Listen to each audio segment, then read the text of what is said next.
Hi, Thelma. Reuben, it's so good to see you.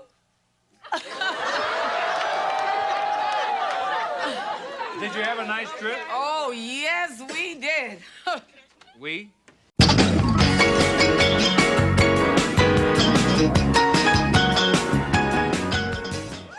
you like me to put your duffel bag, Thelma? Oh, you can put it right there, Carl. Oh, everybody, I'd like to introduce you to Sergeant Carl Burke, my dinner guest.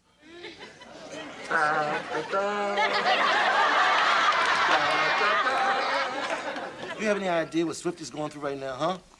He's probably sitting all forlorn in some empty room, broken man. Going through more pain than anybody can imagine.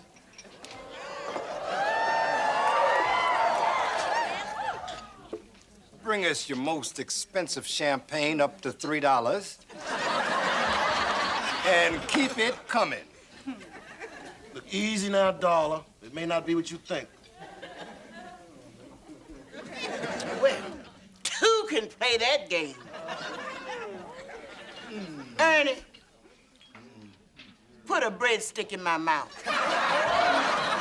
What? You heard me, fool. Put a breadstick in my mouth and make it tender.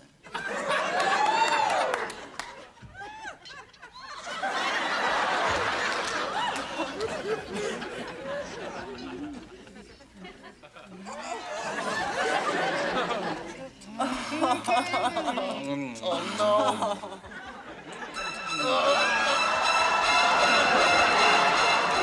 Hell, Swifty! Remember the cookbook says the truth will set you free? This truth will set your teeth free.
Neat, Deacon.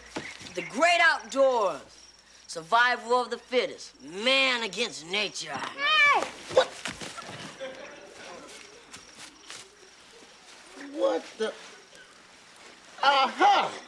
And who are you? Crocodile Dundee. I thought I told you to stay in the bag. You know about him? He's my brother, Chris. My mom had to work tonight, and he hates the babysitter, so I brought him along. But he's too young to be out overnight. How old are you, Chris? 32. Excuse me. Yes? Is there a lawyer named Fry here? Yes, Deacon Fry. You missed him. He'll be back, though. Would you tell him that Arnie Samples is looking for him? Well, write it down there. My memory isn't what it used to be. Say, how did you find us, anyway? Well, I asked at the church. They gave me the general area. Then I stopped down at the gun shop in town. You make sure he gets this, will you? Yes, he'll be sorry he missed you. Don't worry. I'll be sure I don't miss him. Are you hungry? Well, I haven't had a decent meal in 5 years. There's a nice little coffee shop down at the bottom of the mountain.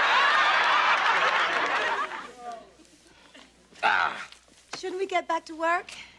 Hey, come on, let's put these books away. We don't want to peak too soon before the trial. Oh, Ernie, you're great fun to work for. And you're awfully cute, too. Hey,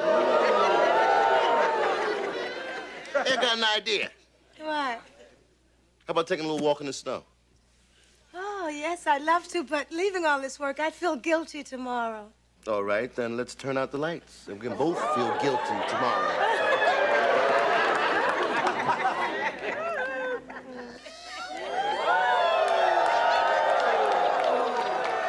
Suppose we sit down and have some coffee? Oh, okay. Thank you. Now, Mr. Fry, I want you to know I have nothing to hide. I'll tell you anything you want to know. Wonderful. Okay, now, Thelma. Thelma! Sorry. Mrs. Farley, would you like some cookies to go with your coffee? Oh, yes, that would be nice.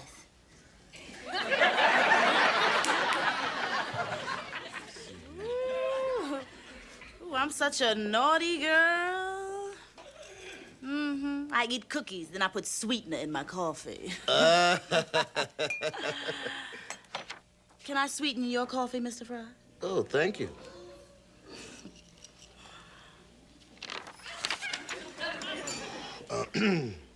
Oh, thank you. Now, see, I remember... Daddy, don't drink that!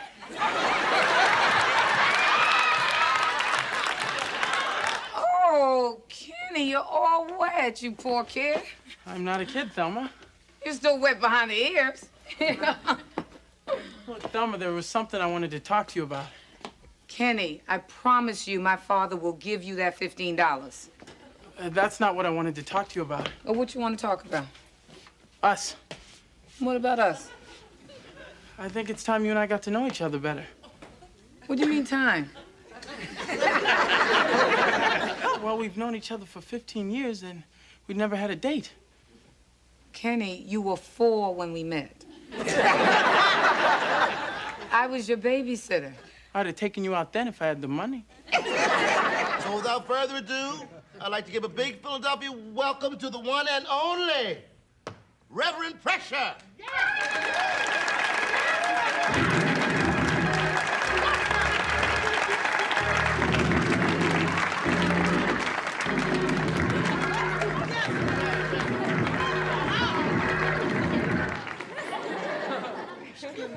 What?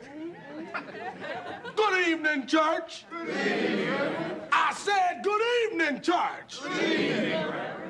Good evening, hip-hop choir. Good evening. Deacon Fry, it's always good to see you. Thank you, Reverend. I hear they're making you Man of the Year. Yes, they are. Not boo-doo-boo-doo, Scat Man of the Year. Not Fat Man of the Year. Not Batman of the Year. But Man of the Year. Man of the Year. You say Man of the Year? Yes, Man of the Year. Reverend Gregory, you know it's always good to see you. You too, Rev. We went to seminary school together. Used all my hair grease. Said he didn't and know he did. Said he didn't and know he did. Now, my subject this morning, you know you got to have a subject. You know you got to have a subject. If you go to a church and the preacher ain't got no subject,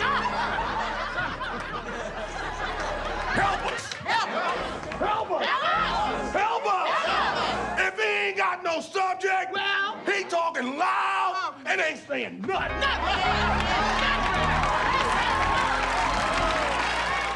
You know, I thought I was gonna miss traveling around the country fighting for a cause. But now, I feel like I can stay put because of you. Fighting for the environment isn't the only reason I have for waking up in the morning these days.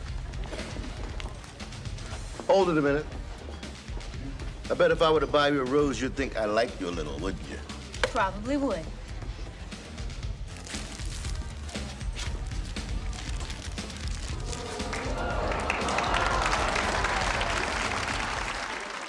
this James Brown impression you're doing. Oh. It troubles me a little bit. Oh. You know what I mean? Yeah. And to see you working so hard, I just thought that I would teach you a few fine-tuned things. Oh. Is it okay if I show you? Hey! By all means! My man. Mr. James Brown!